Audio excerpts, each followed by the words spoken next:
How to set the lock screen and home screen background wallpaper back to the factory default on the iPhone 16 series. First, let's go back to your home screen by swiping up at the bottom of the screen. Then on the home screen, swipe across until you can find the settings icon. Then tap on settings.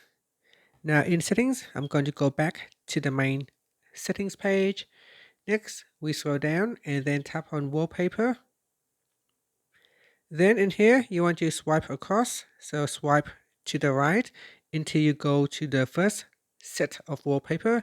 Usually this is the default wallpaper from factory settings. So tap on set as current. Now if you would like to change the color, you can swipe across like that. Sorry. So if you like to change the color, you tap onto the wallpaper and then you swipe across to select one of a different color layout. So here we will select dynamic, then tap on done, and then swipe up to return back to the home screen. And that's it. So if I go to my lock screen or back to my home screen, you can see that it is now using the default factory settings wallpaper. And that's it. Thank you for watching this video. Please like and subscribe to my channel for more videos.